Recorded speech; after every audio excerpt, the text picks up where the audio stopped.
Friendships are often seen as easier than romantic relationships, but the truth is they're just as complicated. Some friendships last a lifetime, others fade, and some even end in heartbreak. So today we are diving into how to build deep connections, how to navigate friendship breakups, and also how to keep long distance friendships alive. We're pros at that. Like ours. I'm really excited about this episode because I feel like we do have a lot of experience with this one. We're experts. We are experts on the long distance friendship category and the extremely close distance friendship. Very close distance friendship. Yeah, so I think it's really important for us to set the intention for today's episode, which is acknowledging that friendships are sacred, but they do require a lot of effort and an emotional intelligence and constant growth in order to thrive. So let's jump right in. I know it's wrong, but I don't care. Let's just start. How do we become long distance best friends? Because I moved away. I never pictured my life without you. And I think that's why I send you so many memes about us ending up together, like being neighbors or buying houses and conjoining them. I know. Because I love spending time with you. And then the fact that it's so crazy that you are actually like my most long distance friend.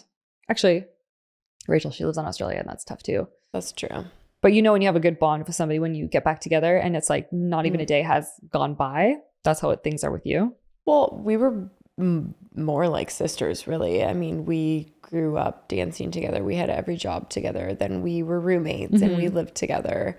I mean, we were basically glued at the hip. Then we did a business together, and now here we are doing our second project together, which is just so full circle because this is something I've always dreamed and wanted to do with you. And it's just like, even though we live in separate countries, we're able to make something like this work. Making our dreams come true together. My dream includes you. Same. I'm like, who else do I want to spend my time with other than my friends, right? Yeah. Family. And your family. Kids, obviously, without saying. Yeah. But I just find it so ironic how we got here. We definitely had our ups and downs.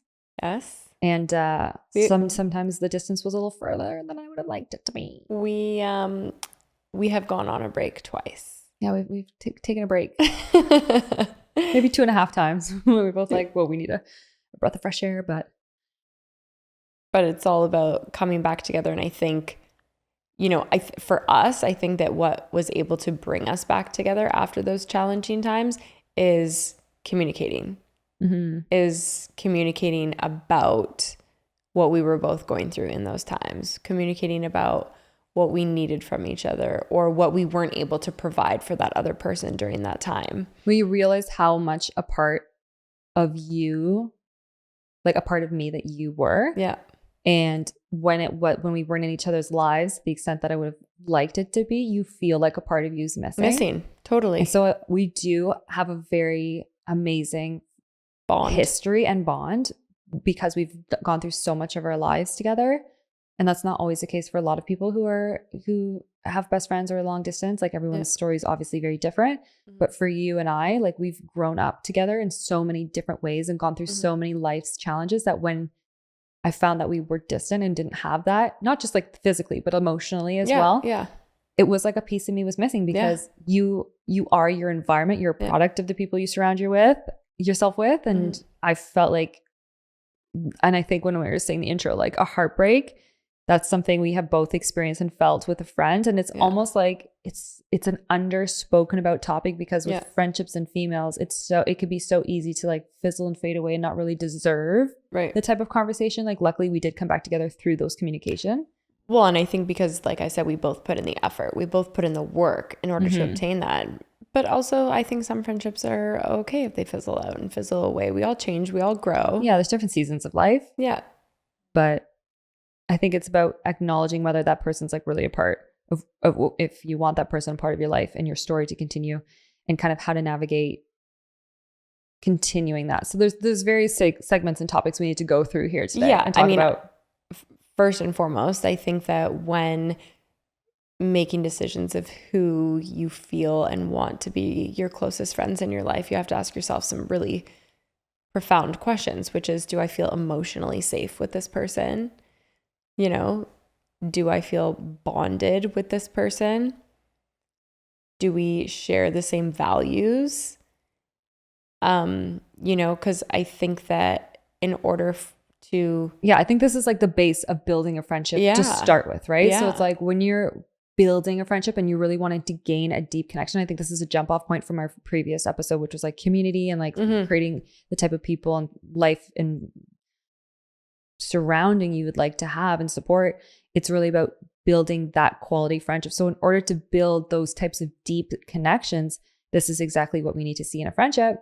And it's so much easier said than done. But some people you just meet and you click with right away. Like you and I were always in each other's lives. And then it wasn't until like our later teens that we were like, wow, like I really enjoy spending time with you. It doesn't so happen that we're in the same class or the same dance class and all these things, you know? So I would say, like you said, find somebody or call on somebody who you can create an emotional and vulnerable space with, jumping off of our last episode. Yeah. And be the kind of friend to others that you would want to have in your own life. Show the golden rule. Golden rule. Do unto others. And, you know, show up in a way that you feel that you would want or need a friend to show up for you in your own life. I think that that's pretty standard, but sometimes friendship can be a one-way street. So, yeah, I mean, I think we can kind of jump into like when you can acknowledge when a friendship would end, because I think we really talked about that a lot previously in our last episode about like navigating new friendships and new connections. But in terms of like moving on to that next stage of growth for yourself and that person, like sometimes their frequency doesn't match yours, so it's misaligned. And that's when you really have to make that conscious decision. Like, is this somebody that I want in my life? And how do I quote unquote break up with them? Because personally in my life, like I remember my early 20s, there was somebody who was like involved in my life through my past, but they were also kind of in my present. And she was like coming around more and more, but I was like, I don't really know how I feel about this person. And my indecision and uncertainty kind of like fed off on how she treated me back. Right. So it was like this underlying kind of, I don't want to say toxic because it wasn't toxic. It's like you were friends, but you both kind of knew that you weren't really great friends. So. And then I was like being made feel guilty for not being the friend that I'm expected to be. So it was like, this was a person in my life at the time where I was like, I know that I don't really care to have them in my life. Like it required from me a lot more mental energy and effort to keep around. So it was like, it was this weird, I guess for me, that was kind of this weird breakup that was almost messy. And it was like kind of that person that, you know, they post about you and they say things about you that you're like, that's definitely about me. And you like send it to your friends. I'm like, this bitch, but not actually. I was just like, oh, wow, I can't believe she feels that way about me. Like just say it to my face, and it creates like all this toxicity. So it kind of is like a breakup, but you never think of it like that because you're like, it's just a friend. It's like, whatever. It's not like a romantic partner in my life. They don't deserve that same like title of a breakup almost. But I like look back on my life, I see this pattern. I've had quite a few friendship breakups thinking about it now, because I'm like, I actually miss those people in my life, or they've even faded away and like fizzled. And I look back now and I'm like, when and where did we fizzle and fade, and how? And you almost like can't go back to that status of what you had before, because you like feel a little awkward reaching out, and then you only have like, and life goes on. Like people get busy, and you get families and jobs and life, and you move and things change, and it's very challenging to maintain friendships as you get older and you start a family and you're busy with work and all of these things. But yeah, I mean, personally, I obviously have had several friendships over the years that have fizzled out, but one very blatant breakup. Oh yeah, which I was very clear about. Oh yeah. And it was definitely more like a relationship breakup, where I'm a very blunt person. I'm very direct. I'm very direct. You're a feisty one. A little bit. She's a feisty one, is she? But I made a very conscious decision that once that person had crossed the line one too many times, I addressed it directly to her face. And I said, I will not accept this in my life. You are no longer my friend. I don't want you around. And that's it for me. I think there's like 3 very main clear reasons why friendships end. There's toxic relationship, which was the case in that scenario. Yeah, toxic dynamic, growing apart, Right. different life phase, and there's a underlying resentment, I think. I feel like there's a fourth though, which is kind of something that you were just saying, which is where you genuinely just kind of fizzle, even if maybe you don't want to, but it's just like you both kind of end up in these different stages of life that occupy your energy and attention. And then you kind of start surrounding yourself with the people that are more involved in that stage of your life. And you just slowly, naturally, gradually drift apart. But it's not because you don't like them or it was toxic or any of those first three things. It just happened that way. Yes. I just thought of another friendship that I remember fizzling away. It's also like, now that I'm talking about it and thinking about it, they are very shifting points in my life. Like one specific when I was 18, you're ending high school. Some people are going into university or college. Other people are going into jobs or they're taking a year off. And if you don't have that space of friendship and connection where you have allowed the other to be vulnerable with you and share, or like be conscious enough to ask and be emotionally intelligent enough to communicate. Like for instance, I remember my girlfriend at the time was going through like a very bad family time. Like I believe her parents were like divorcing at the time, and I didn't really know. Right.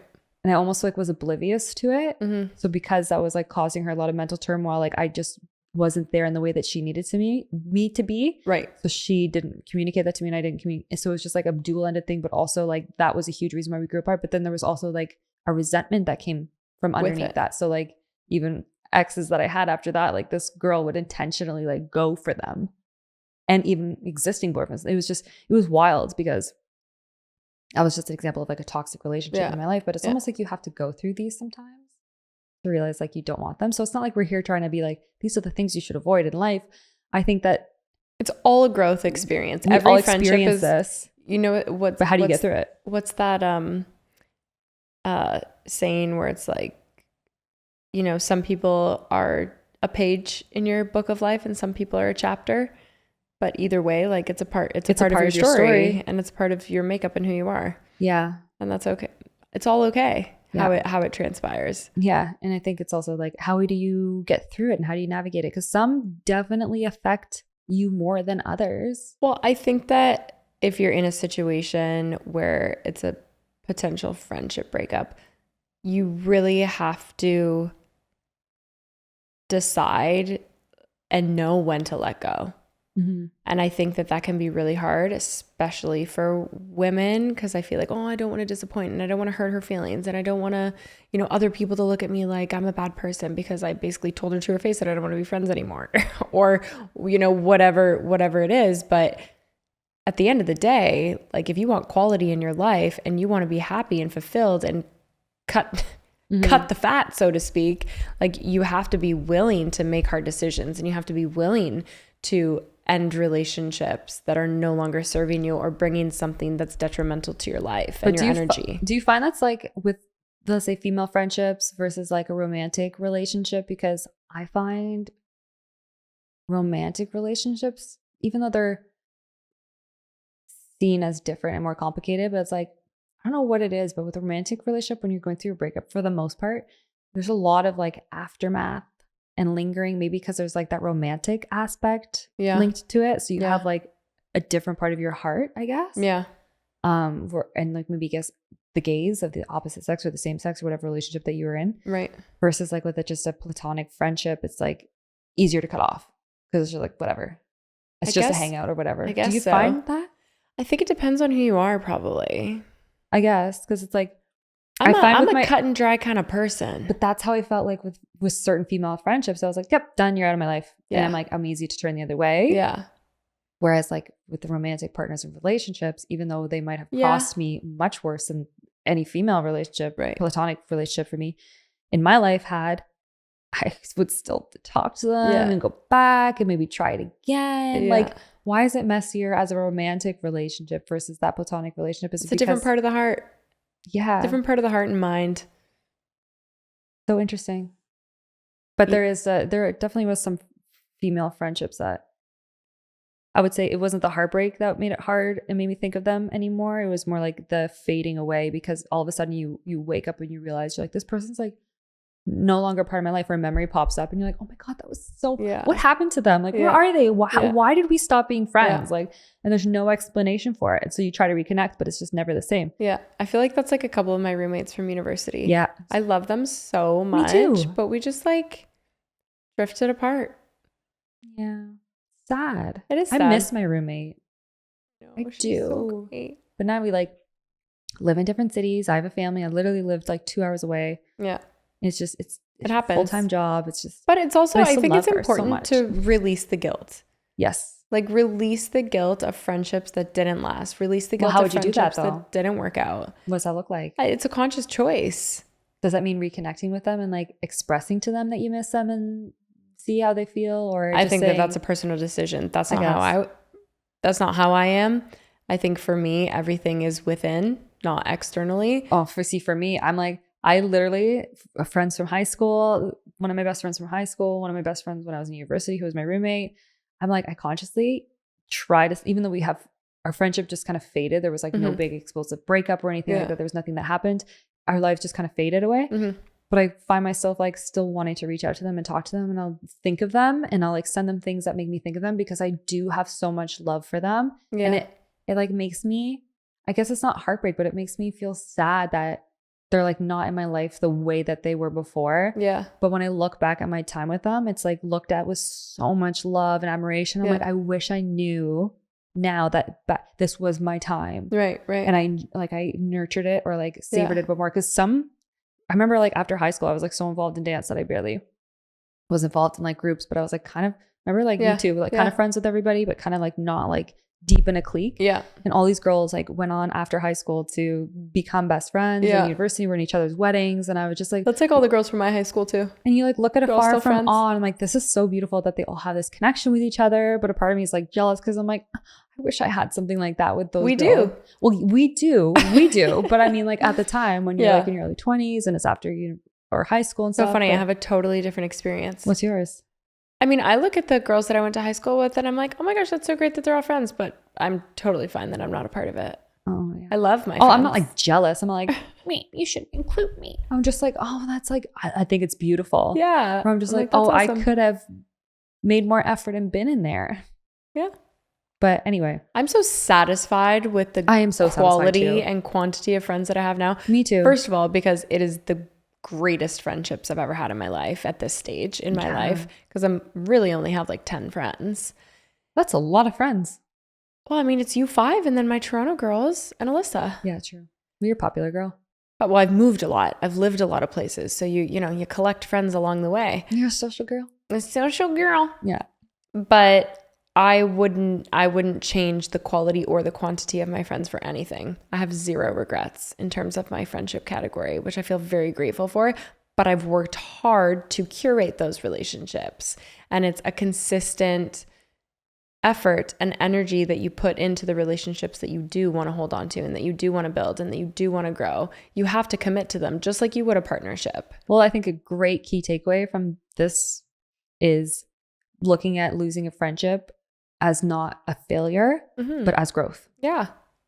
It doesn't mean that you failed from that. Not at all. It means that you're just growing in And a you're different way. moving into new stages and it's all groovy, baby. Keeping Well, long. let's talk about us. Okay. Let's talk about. It's what we do best.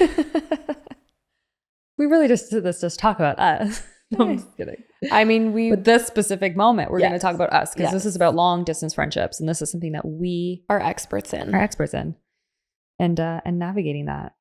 I mean, like we said, this wasn't a choice. I don't think it really ever is a choice, because who, if as your best friend, would you want to live long distance? You know, it's so great though. I love that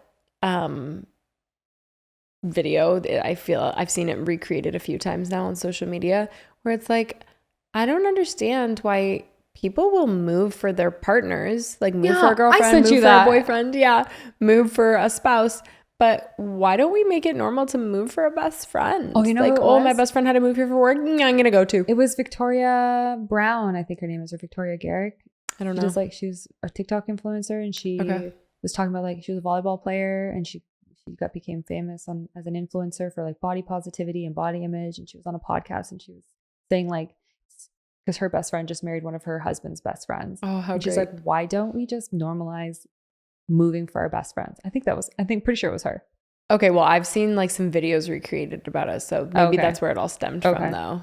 But it's true. It's true. So I obviously had to answer that move. question, Brianna. I obviously had to move to another country for my now husband's work, which at the time he was my boyfriend.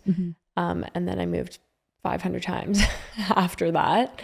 And it really wasn't until this stage of my life that I can choose we can choose where we want to live, because it was always based on his job and his career. And we had to flounce around all over the place, which was incredibly difficult. I will never forget the day that he got traded from the Toronto Blue Jays to Cleveland.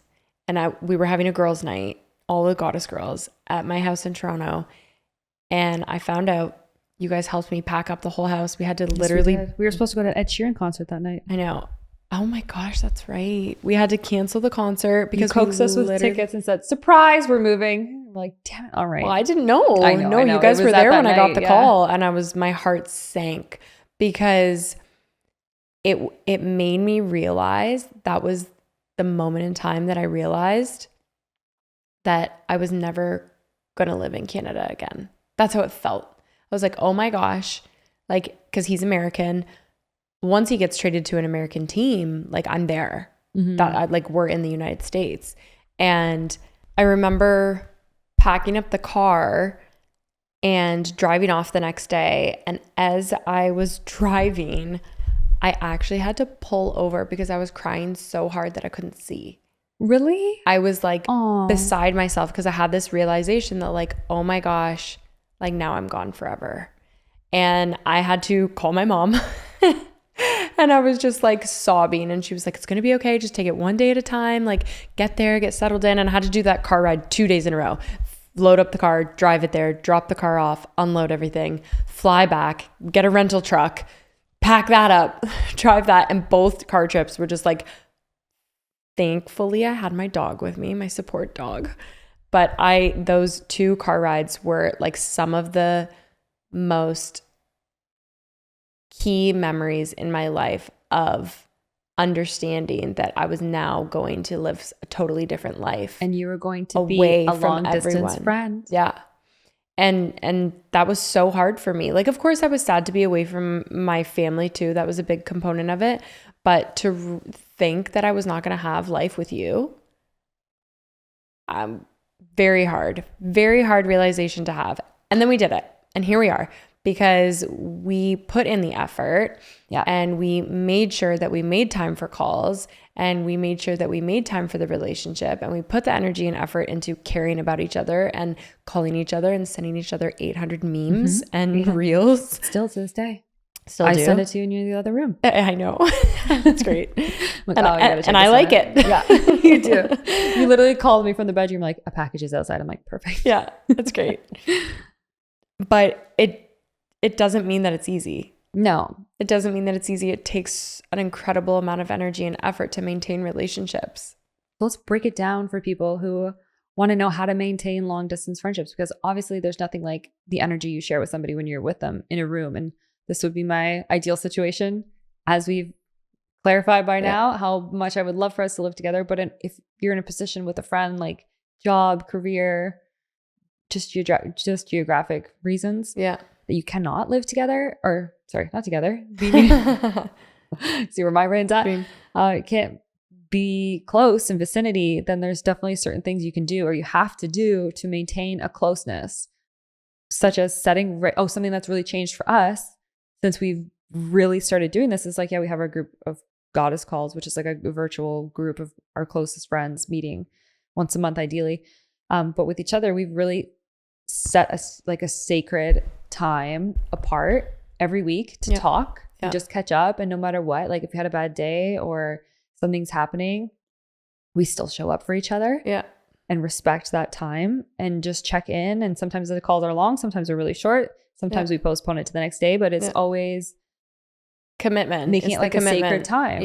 in having that commitment, video calls, voice notes, texts, phone calls, but like having that space and that time set apart is huge. So I think making sure you do those things as a first step to maintain long distance friendship very is required. Intentional communication. Yeah. Like you're going into your communication with intention. Yeah. Because you want it to thrive. Also, one of the best things that I have loved over the last couple of years is planning all the trips. Oh my gosh. You just have to plan trips to either you have to plan trips to either visit each other or go on a trip and meet somewhere.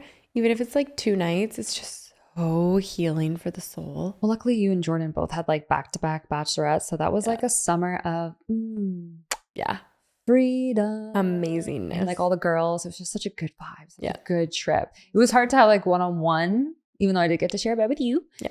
It was hard to have one-on-one convos all the time because you're like always in a group of girls and it's like bachelorettes are very busy, but it was such a good trip. And that's when we were like, no matter what, every year, minimum 1 to 2 trips. Like it has to happen. And when the baby, since then we have. Yeah. Or even before then, because like, remember when it was your birthday, we would like, we flew down when Aubrey was 6 months. Oh my gosh. Yes. You. We did last summer too. Yeah. For my birthday. Yeah. Yeah. Lots you of great came trips. up this summer, last summer. Very key. And every time you do those trips, it's kind of like, oh, it seems like daunting to plan it and all these things, but it is like the best thing. I remember I was on a high after you guys left this summer for like 2 weeks after that. Yeah. And I was just like, I love that trip so much. I know, me too. I did too. Yeah, it was great. So trips are key. Commit to it. Celebrate each other's wins. Yeah, that's really big. I think it's really big also because I do feel, and you know, I think we've touched on this so many times, but I do feel like women, like there's just like they get impacted in underlying subconscious competition, even with your own friends sometimes. And I think that true, deep, loving friendship is when you're fully celebrating each other. Yes. And really celebrating each other's wins, because that's huge. That's so huge. And if you feel like you don't have that in your life, do it for other women. It will come back to you. And the last point, which is the evolution, which that's a good point because your friendship goes through cycles. Like sometimes you're attached at the hip, but also like our friendship, we've gone through so many cycles together. Like we've gone from being preteens, so you're having like every other night together after school, and other than school and your extracurricular, that's your life, right? Mm-hmm. And weekends, or if you're on other sports teams. And then we had our teenage years together, where it's like you have a little bit more taste of freedom. We had worked together. We had a car. We chose to work together. We chose to live together. And like each phase of those is like a different degree and closeness of friendship. And then obviously we both get into relationships. Then we both live with our partners. And then we're like no longer roommates, but we're roommates with them. But then we're also close in the city together. So we still see each other, but not in the way. So there's like so many phases that we went through and evolution steps. So I think that that's also a huge point to acknowledge, is that your friendship will evolve to what it's meant to be, whether that is to be faded away and move on, or it's to grow.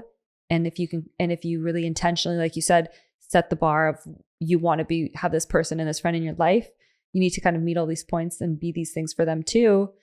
But it's like having a relationship, and that's what you and I always say together too. It's like basically like a relationship, because it is a type of relationship. It's a type of relationship. Yeah.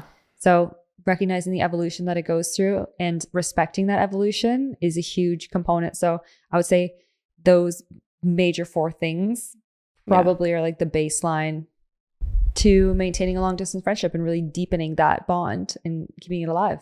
Yeah, for sure. Well, I feel like to recap on today's topic, I think that some of the key points are that deep friendship requires connection, vulnerability, and commitment. Mm-hmm.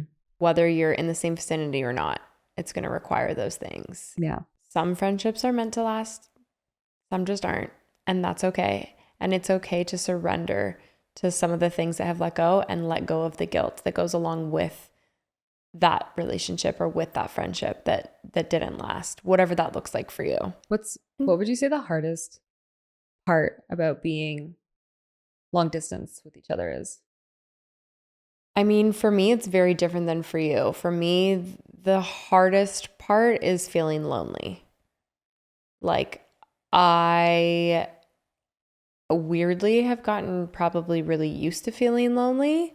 I think that everywhere I've gone, I've had no friends and no family for so many years that the hardest thing for me was always feeling super isolated and super alone.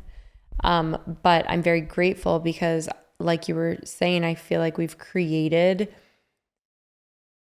moments and routines to where I'm still feeling and getting that connection, which is so crucial and vital for me. So I would say that's definitely my hardest part. And so I feel so grateful we're working on this project. That gives me that sense of, connection. Our goddess calls, our weekly calls, and all the other video messaging in between with our group. I think for me, the thing that's the hardest for having you as my long distance best friend is just not being able to hang out when I want to. I'm just like, I can't just drive and see you. I can't just go to your house. And especially now that I have like this community that I'm building where my girlfriends, my best friends, my sister are, other than you and Jordan, are literally like doors down apart from me, walking distance. I'm like, my life would feel so complete if you were there, because I'm just like, I could walk to your house and we could hang out. And it just like, it feels like when you were there in the summer, it gave me like a taste of what it could be like. And I was like, this could be life every single day. Perfect. So I think that's the hardest thing for me, is like not actually being able to be in person with you, because I can pick up and call you on the phone, but it's like not the same. The time of day, the kids, this and that, and then it's nighttime, we're exhausted, we want to rest, you need your space, and it's like you're on the phone and you're like, okay, like gotta go.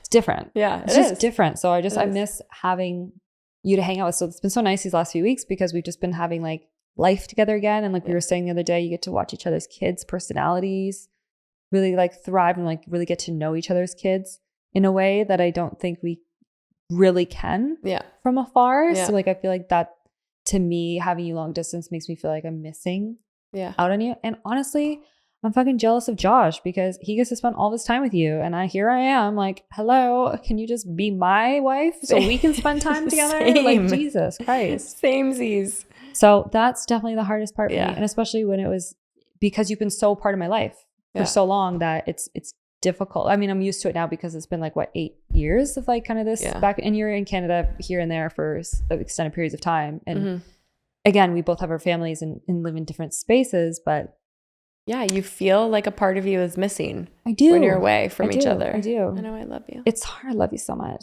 I don't wish long distance friendships upon anybody. They're fucking hard. It's like a long distance relationship. They do say distance makes the heart grow fonder. Yeah, it does. Makes it annoyed too. Yeah, I agree.